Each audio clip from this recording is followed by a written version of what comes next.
Hello everyone, my name is Aaron Donaldson and I'm a Customer Success Specialist here at Cisco. In today's how-to video, we're going to talk about how to use DNS for discovery in Catalyst Center. And in this scenario, we will not be providing the DHCP option 43 along with the DHCP lease.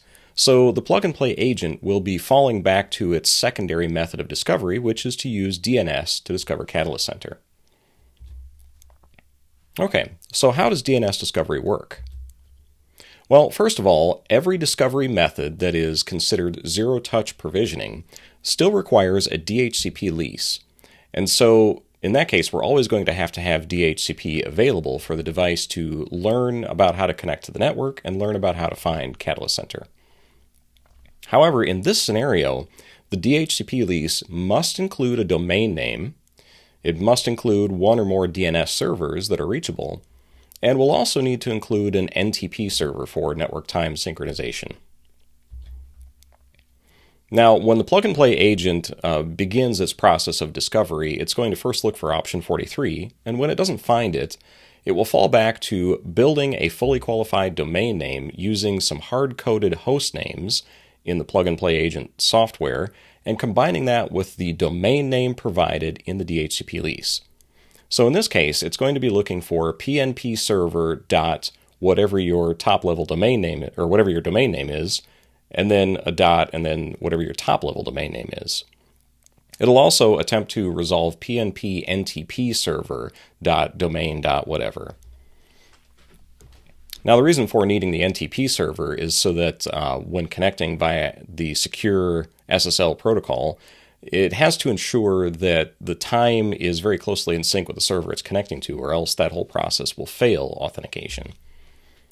But what the PnP agent will do is it will attempt to resolve that fully qualified domain name, PnP server dot, in this case we'll call it customer.com, and then it will also attempt to resolve PnP NTP server.customer.com.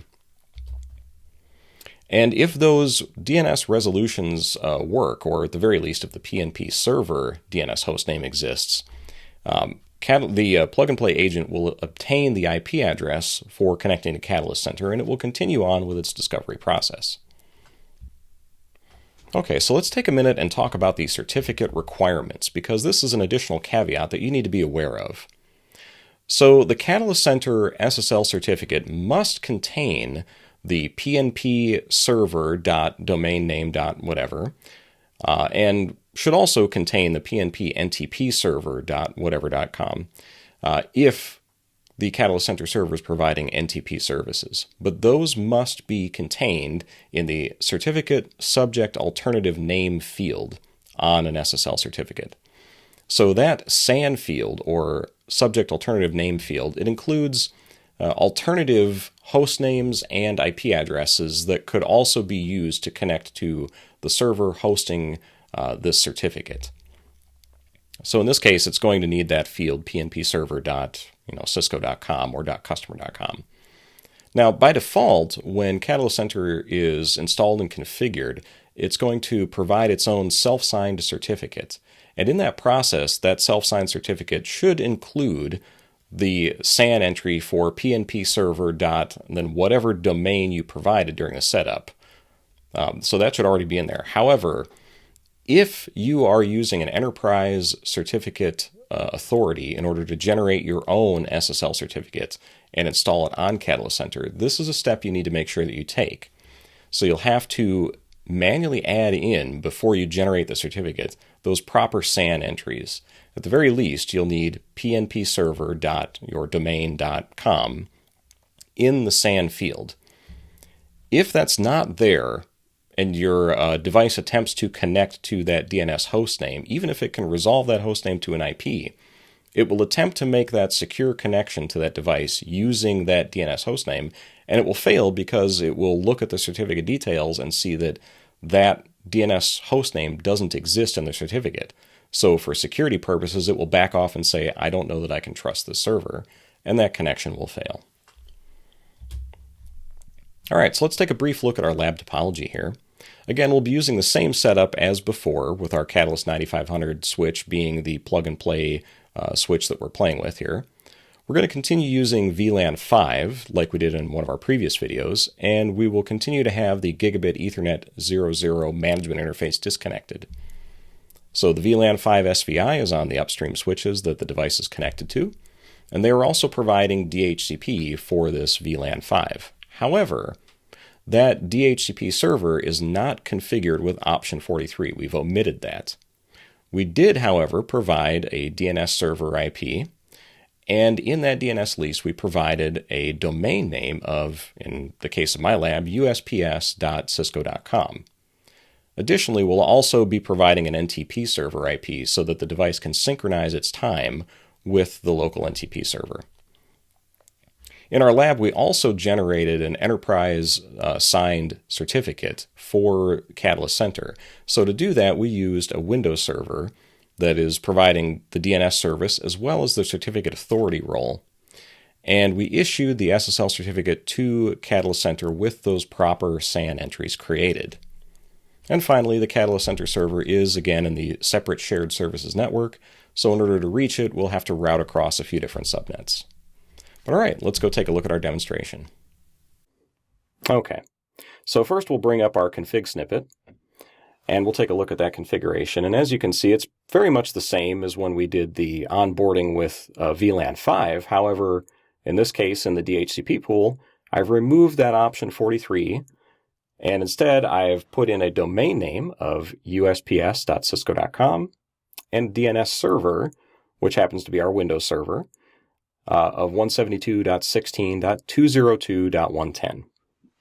So that's the DNS server that it will use to resolve pnpserver.usps.cisco.com. All right, let's go take a look at Catalyst Center here, and you can see that the switch is already in there because I've had it reset recently. So we'll have to delete the switch from the plug-and-play inventory.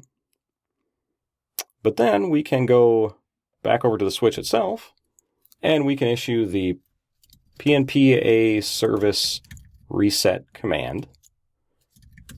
And we'll type yes to confirm. We'll wait for all of this to finish, and we'll fast forward through the output on the command line here.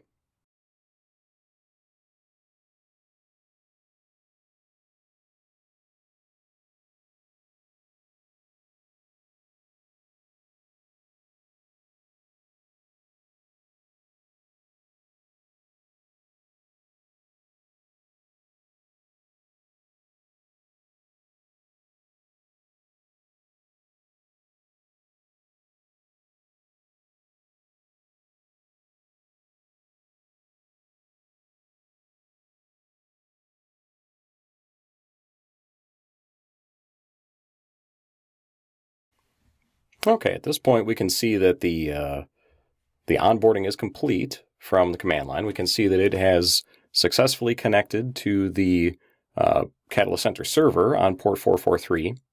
And at this point you can see that it's using that host name instead of the IP address that we had from DHCP option 43. And if we take a look over here in our plug-and-play portal, we can see that we did get it reconnected. It's showing the default name of switch again, and our IP address of 172.16.5.26, which is what we got from DHCP from our lease up here. Okay, well that concludes our demonstration. So here we have some references for you. If you'd like to learn more, you can visit our YouTube channel and watch the additional videos there. I also have a link here to the user guide for Catalyst Center, and this is specifically the section that talks about the DNS plug-and-play connectivity. So this link will take you directly there, and you can see the small bit in our documentation where we talk about that. Additionally, I have a link to RFC 5280, which is the RFC that discusses the creation of SSL certificates and the different fields available in them. And this section specifically talks about the subject alternative name field in those certificates. All right, thanks for watching.